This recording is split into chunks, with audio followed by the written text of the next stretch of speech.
guys, let's talk about Duke. I want to ask you about Duke. We had a lot to get to. We're going to open it up a little bit more when we get to the afters. But I think that, to me, out of all the stuff that we haven't talked about yet today, Duke is the biggest storyline to me because I do think that this is a team that has a chance to make a run. They beat Miami today. Obviously, Miami did not have Norchad Omier, but it never really felt like that was something they were in danger of losing. RC, I'd make the argument Kyle Filipowski playing his best basketball of the season right now.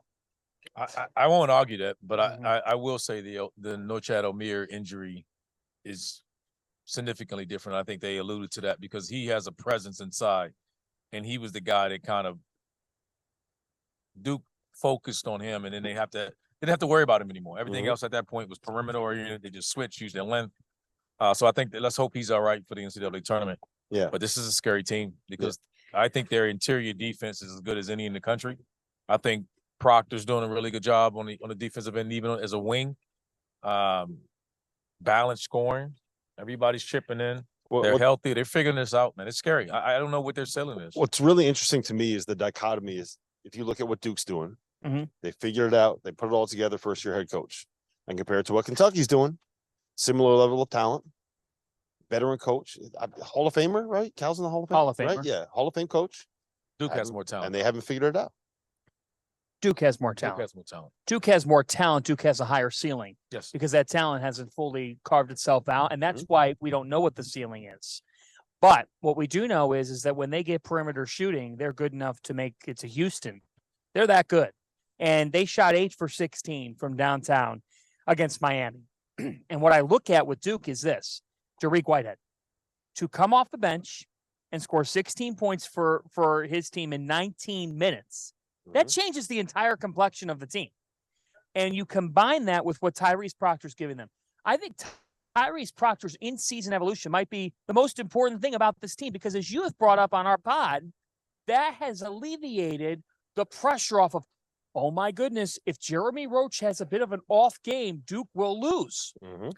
But I think schematically what they've done, it's more so freed him up. It is Jeremy Roach. I think Jeremy Roach needs to get some certain level of love because of that. I think for Duke's team, it was like, hey, you know what? We got to move him to the second side of the offense so he can create. Proctor struggled with that early in the year. And I think now getting it to Jeremy Roach, he's getting in the defense, kicking it out. Now his confidence growing. I think Jeremy Roach deserves a little bit of help with that. I think with the development of Proctor. The thing is, though, a lot of people, when John Shire gets named coach, there's that take of, well, okay, he gets handed the kingdom, this kingdom that does he really deserve it? All that stuff. This transition was done very strategically and very soundly, and we are watching it now. John Shire was the right man for this job. His competitive edge. We've talked about this way back in November and December. We talked about it in this building after Duke blew out Iowa at the Jimmy V Classic. There is something about this team, Rob, that and Randolph, that I really like. I love the fact that they defend. The defense is a given. And the injury to Omier definitely hurts Miami. I'm now wondering what Miami will be in the NCAA tournament. That's a question that I'm going to be curious to see how it gets answered.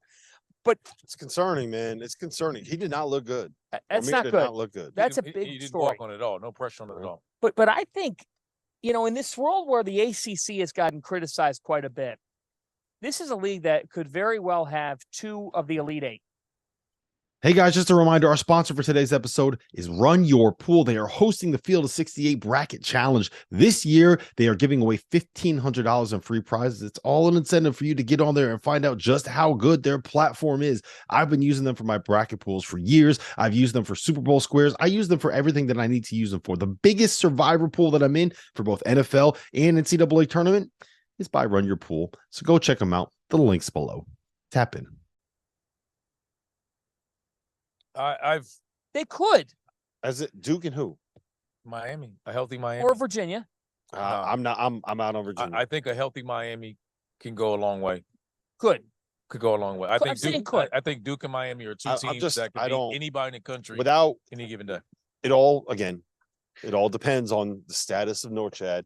But if they don't have a healthy Norchad, I can't buy But into don't it. let the bottom of a league sucking cloud your judgment on what some of the top teams have done.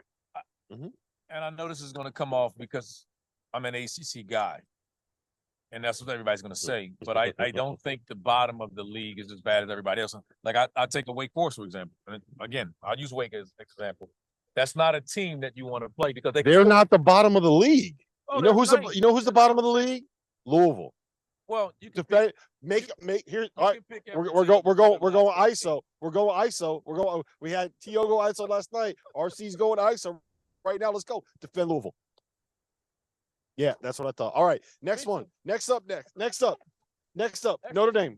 Defend Notre Dame. Somewhere in the hotel room. Next up. Wait, somewhere in the Next hotel up, room. defend Georgia Tech. CZ Binance wakes up like Kevin Durant. And the commercial goes, let me tell you about Notre Dame. Georgia Tech was finished up the season as one of the better teams and playing as well as anyone, I'd say. But no, I mean, we're going to the very bottom. I'm thinking, but I'm talking about teams that's on the NCAA because NC State's team, I think, could win a game. Can I make a request? I would like an hour with you two and Jeff. An hour. We won't even talk about the Final Four. Who gives a damn about those teams at that point? We will talk about Memphis, the ACC in general, because if he was here right now, you would be sent to section 330. No. Get off the show. No. Get off the show. I put Jeff. We're nice Jeff to got to you. go to bed because he's wrong. Like he's wrong about Memphis. You're wrong, Rob. He's wrong. I'm wrong. Yeah, you're wrong. Yeah, I'm on the same page as you as Memphis. Yeah. Dagan, Rob is wrong.